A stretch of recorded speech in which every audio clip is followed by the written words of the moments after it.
C'est déjà les valeurs du Monte Carlo Beach et du Elsa qui étaient déjà présentes et qui correspondaient tout à fait à mes valeurs. En fait, il n'y a pas eu vraiment de questions à se poser parce qu'il y avait beaucoup de cohérence, notamment au niveau des produits biologiques et des produits qui étaient utilisés déjà depuis un certain moment. Et donc pour moi, ça a été presque comme une évidence puisque le lieu est exceptionnel, le terroir est assez exceptionnel aussi. On travaille avec des jardins qui sont autour de Monaco et du Elsa. Donc pour moi, il y avait déjà donc, les valeurs qui étaient présentes et qui correspondaient à celles que j'ai depuis que je suis chef et que depuis que je fais de la cuisine en tout cas.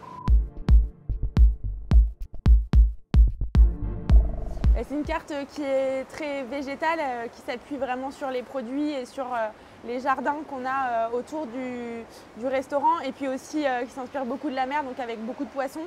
Assez peu de viande finalement, mais c'est vraiment une question d'affinité parce que je trouve aussi que aujourd'hui la protéine animale doit avoir moins de place dans l'assiette et donc pour moi il faut vraiment faire la part belle au végétal et aussi je trouve que dans le cadre dans lequel on est, cette cuisine méditerranéenne qui est quand même aussi très inspirante, qui est une cuisine de produits,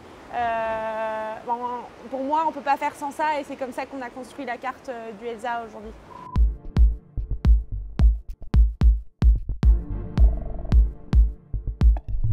Il y a beaucoup de choses qui ont évolué concernant le féminisme en cuisine. En tout cas, il y a de plus en plus de femmes, mais ça reste très minoritaire, donc il y a encore beaucoup de travail à faire, et notamment de mettre en avant les femmes en cuisine. Moi, je le fais parce que j'ai une femme sous-chef qui s'appelle Lorraine Barjou, et j'essaie de faire de la place aux femmes en cuisine et de les amener à des postes à responsabilité, et de faire en sorte qu'il n'y ait pas de problème d'adaptation dans les cuisines. Pour moi, c'est un problème qui est encore très présent. Les femmes ont du mal à se faire une place et a du mal à se dire qu'elles peuvent avoir des carrières en cuisine. Donc il est là aussi l'enjeu aujourd'hui, c'est de montrer qu'on peut aussi avoir des carrières en tant que chef.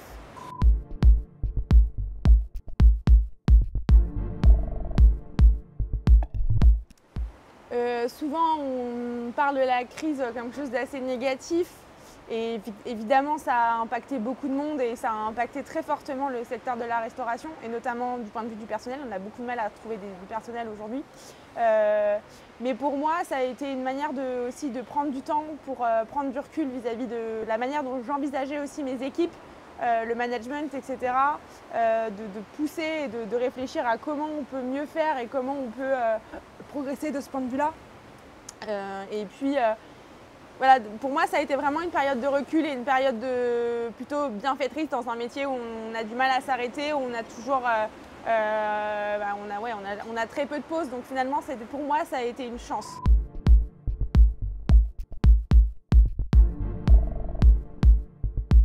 La manière dont j'envisage le futur de la cuisine, c'est que je pense qu'en fait, cette crise, enfin j'espère, c'est en étant optimiste, mais pour moi, il faut être optimiste. C'est que cette crise, elle va faire évoluer le métier.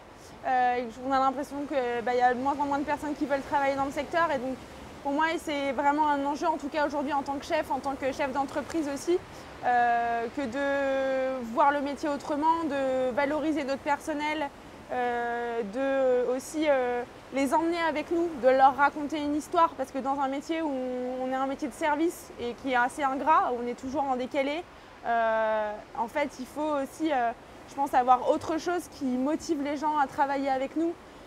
Donc, je trouve que l'enjeu, il est là aujourd'hui.